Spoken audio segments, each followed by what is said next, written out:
Hi guys! Welcome back again to my YouTube channel, and for today's video, magluluto tayo ng masarap na snack, ang ating cheesy mini banana cake. Let's start!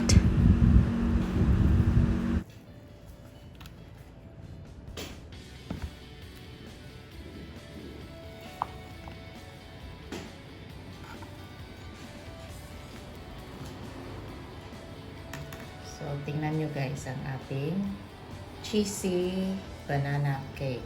Mini banana cake, mini.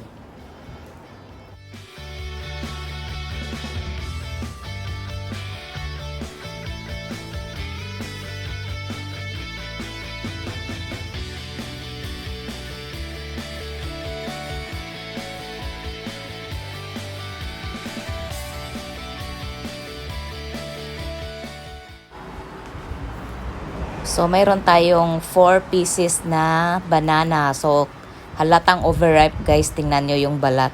So, 4 na piraso ng banana. Balatan at saka i-mash. I-mash nyo lang ng mabuti. Okay, mash, mash, mash. So, 4 pieces of ripe bananas. And then, i-mash nyo lang ng mabuti.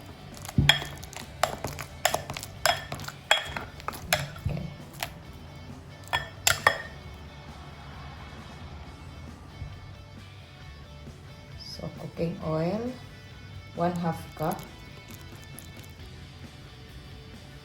So, 1/2 cup of evaporated milk or fresh milk.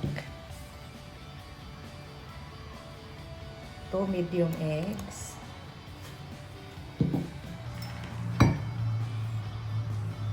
1 cup of white sugar. Pwede din less than 1 cup guys. So, i-mix natin ito ng mabuti. Lagyan natin ng salt. So, 1/2 teaspoon of salt.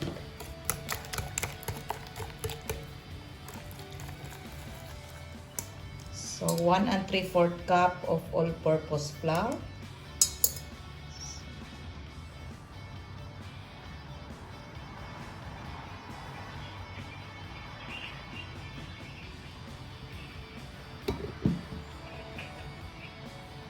Baking powder. So, 1/2 tablespoon of baking soda. So, lagyan natin ng powdered milk. So, 60 grams ng powdered milk. 66 pala. So, 2 sachet. Okay.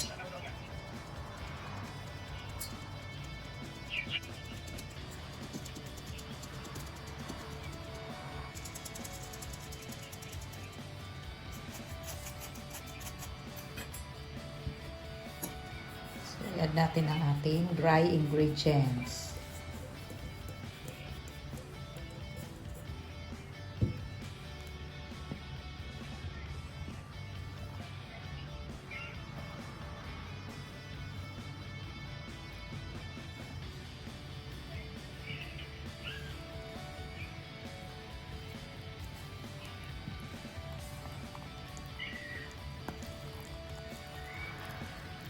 So, huwag niyong i-overmix, guys.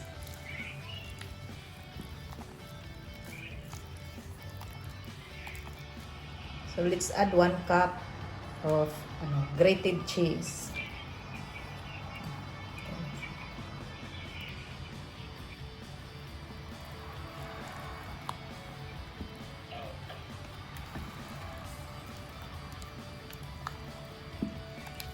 Ang sarap ng ating recipe today. So, perfect. Gusto-gusto ng mga chikiting to. Cheesy mini banana cake.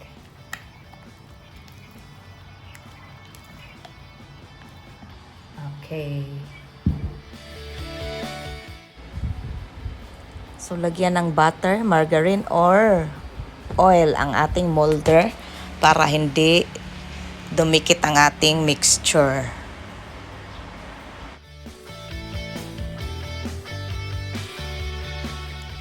So, lagyan ng cooking sheet para hindi didikit yung ating butter.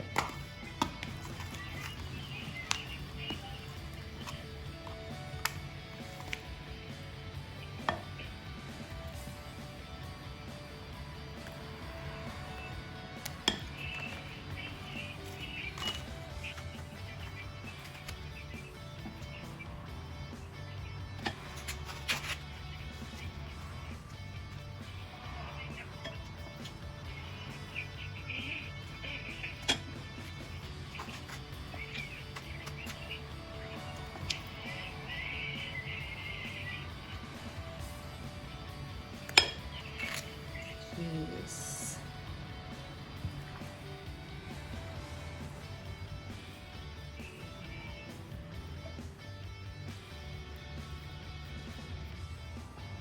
So, ready na for salang.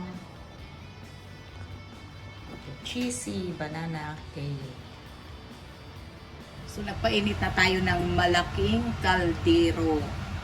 So, mainit na to guys. And ilagay na natin ang ating mga mixture.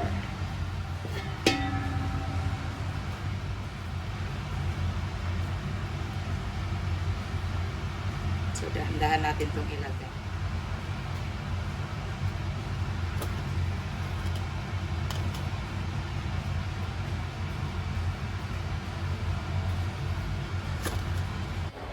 So, iluto natin to guys ng mga 35 to 40 minutes in medium heat.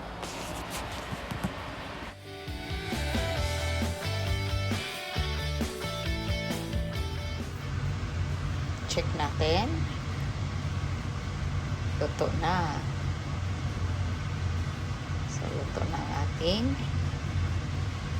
cheesy banana cake. Yummy.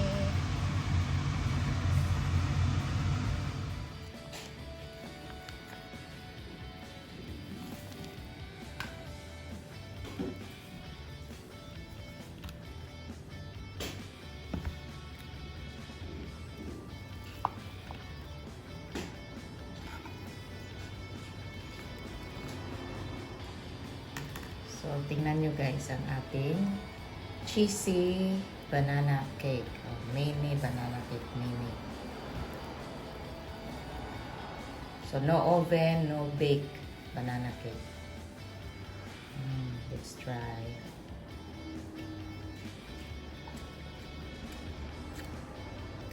Sarap, ang sarap.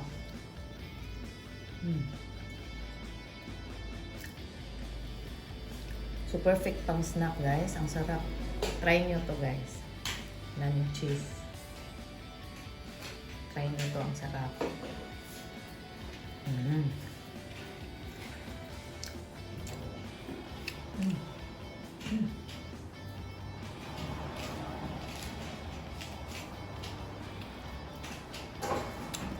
Yummy.